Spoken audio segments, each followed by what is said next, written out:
Bulan. Ang laki ng bulan.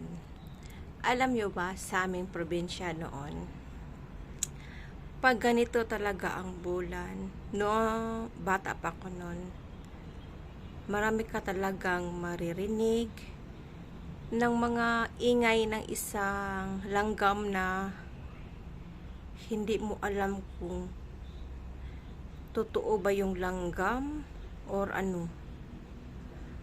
Basta ganito talaga pag ang bulan napakalaki, napakabilog, makarinig ka talaga ng iba't ibang huni ng mga langgam doon sa amin noon, sa aming probinsya, noong kabataan ko. Kaya sabi ni Papa at ni Mama, lalot na sa aking nanay, nga sabi nila, huwag kang lumabas pag bilog ang buwan. Sa bahay lang tayo. Kasi hindi natin alam kung anong mga naririnig naming mga ingay na parang langgam or totoo bang langgam yun or hindi ko alam. Kaya nga hanggang ngayon naghanap talaga ako ng katibayan na ano yun noong kabataan ko, ano talaga yung mga naririnig kong mga ingay pag kabilugan ng buwan na para siyang sabi nila langgam. Pero bakit ganun na langgam?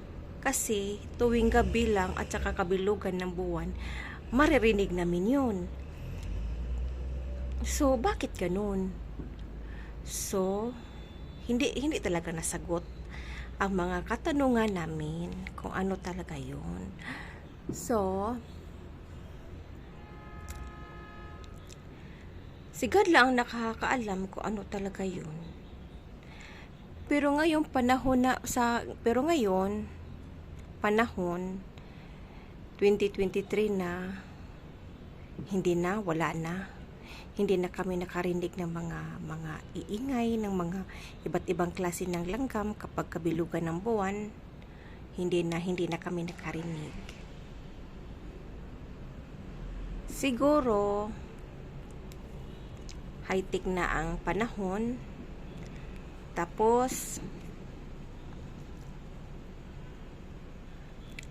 kusa lang silang nawala. Yung para bang yung na ang kuan kanang yung year na nag 2020 na, kusala silang nawala. Hindi na namin narinig ang mga iba't ibang mga tinig ng iba't ibang uri ng langgam pag kabilugan ng buwan. Hindi na. Sige po, salamat sa inyong panonood at bye-bye!